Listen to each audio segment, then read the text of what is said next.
Welcome dear warriors of light and dark to another video serving as the pilot to my favorite series.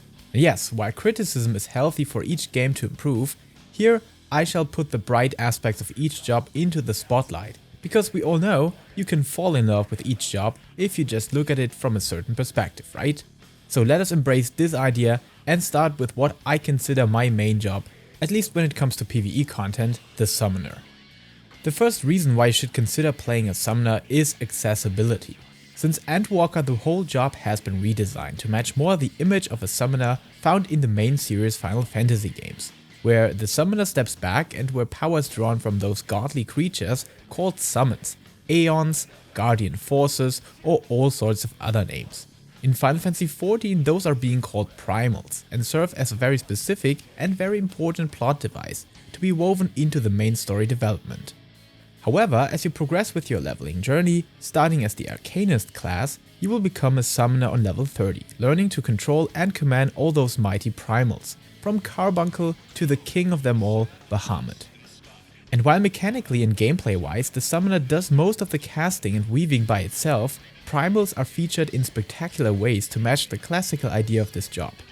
Just that you're mostly using skills by yourself serves the purpose to avoid AI misbehavior and issues that had been a struggle for many Final Fantasy XIV players for a long time in their gaming past, so Square got rid of that in Endwalker once and for all.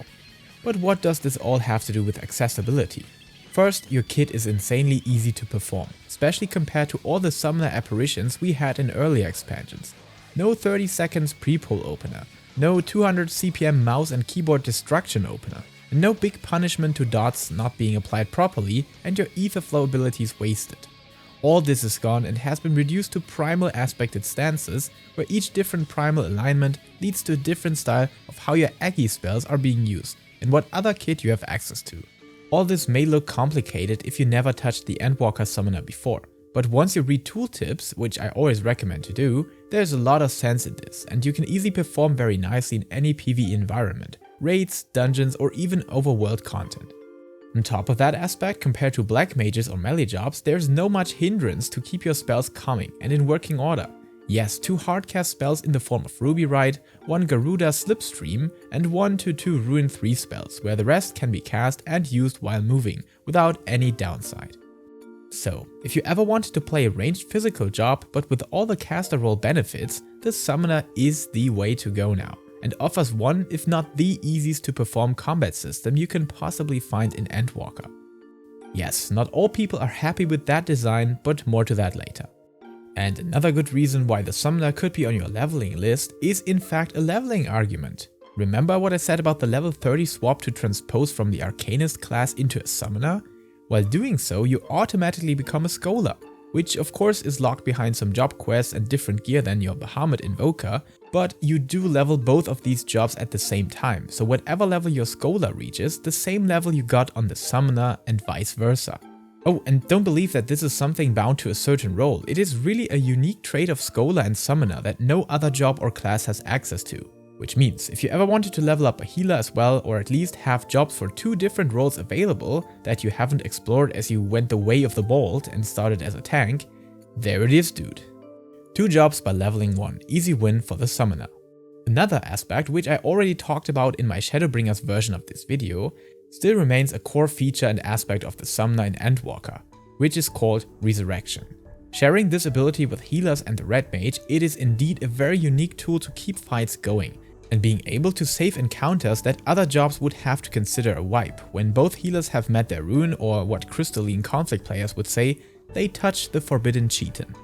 Because normally, and looking at all those other DPS jobs, there's no way to resurrect them and keep pushing against the incoming odds any further. But with a Summoner or Red Mage on your team, it is indeed a possibility. Personally, I can't stress enough on how useful this can be, especially if you know the fight and your healers don't, or when you find yourself in progression raiding, which means you're not familiar with the encounter's mechanics, and learn with each repetition, where keeping the fight on the tracks is insanely efficient in your further learning process. But even in casual duty finder content, raising can be a quality of life advantage simply no other DPS job other than the Red Mage has access to. So embrace your power, and while many people claim to be special snowflakes, the Summoner is one indeed. Of course, this and another important trait directly navigate into another reason to play the summoner, which is the meta and why raiders do love this job to be inside of their party. First of all, yes, raising can be a very solid way to increase your efficiency and learning curve in progging into high-end content, or even on duty finder content. But what might be even more important is the fact that on top of the raising aspect, the summoner can be utilized like a ranged physical DPS job, so all the benefits of nearly full instant skills, no movement or positional requirements, or any form of babysitting certain patterns like we still need to do on the black mages because of how ley lines are designed, are prevalent. You got the M1 spot? Alright, let's go. Your raid leader wants you to take R2 now instead? No problem. Wanna be main tank, my dear summoner? Yeah, maybe not that flexible, but I guess you get the point. All this together with the fact that your rotation is very forgiving and easy to perform, make the summoner stand out in proc situations and whenever you're tackling new content, because other jobs might take weeks to be anywhere close to their final performance, where the summoner could easily push out solid DPS numbers even on their first ever clear run. Alright, last but not least, the summoner commands and offers one, if not the fastest burst damage of all jobs out there. Not inside of a 10 or 15 second combat window, but the first 2 or 3 GCDs. I mean, with the changes of 6.1 you could possibly summon Bahamut the second the fight has been started, and directly throw in whopping 1.3k potency Akmorn, followed by a 2 OGCD Festus with 300 potency and a Deathglare with 500 potency, all in between casting 430 potency Astral Impulses, while your nasty boy Bahamut does indeed take part in that devastation. Of course, this doesn't matter that much for raiding or other encounters where the boss remains longer than 10 seconds, but whenever you're dealing with overworld content or even unsynced trials to farm mounts or glamour efficiently, the summoner is unbeaten in that category.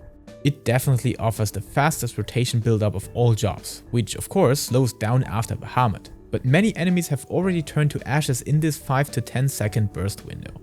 It has become so crazy that you can literally kill old A REALM REBORN extreme bosses, required for your weekly Wondrous Tales book for example, in just a blink of an eye, and even avoid immunity effects like Ifrit does. Okay, while this actually sounds like the ultimate best choice for a DPS job, let me spend some few words on some possible downsides that might lead you to another job choice instead. Yes, the Endwalker rework of the summoner did split the caster community into 2 camps. The one that did like the summoner before, or at least did enjoy a demanding summoner rotation, and the second that just likes to see some jobs offer a very straightforward combat system, while still offering the best and closest summoner matching its Final Fantasy origins. And while I would put myself into the second camp, I completely understand some issues with the simplicity, as you're indeed clicking the same 3 buttons over and over again, and this might become very boring and repetitive in some time, especially when fights are being repeated over and over again.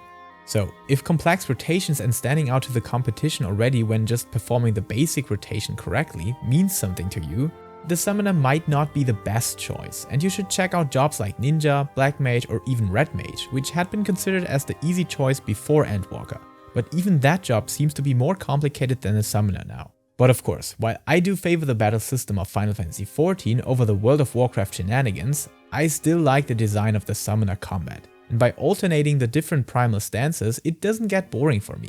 I think if it does, you should try out doing harder content maybe. Anyways, I see the complaints and understand them, so it is up to you if that concerns you or not.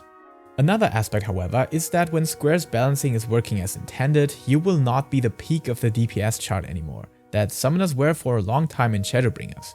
So while mimicking traits of the ranged physical DPS role, the lower DPS compared to a Samurai or Black Mage is a borrowed power as well. But really, when looking at the best of the players out there, we are talking about so small numbers that having good crit RNG and being a better player than others will matter 10 times more than job differences, and numbers in certain parsing applications do still look very good, so not a real downside at all. Okay, all this being said, if you love summoning in Final Fantasy and have enjoyed playing caster jobs, or even when you never did that, Summoner might be the best choice to get started into the Final Fantasy XIV endgame. Or even a very efficient choice when you want to find groups or face very solid duty queue times, as you always have the Scholar backup option that automatically levels with your Summoner level. And if that is not enough, raising, which is limited to healers, red mages and summoners, a very good raiding reputation, and last but not least, Bahamut. So, Visit the Arcanist teacher in Limsa Luminsa or get started from there and become the most iconic DPS job that you might find in this game or even the whole Final Fantasy series. Until we talk about another job, stay safe, stay healthy, and keep loving Final Fantasy.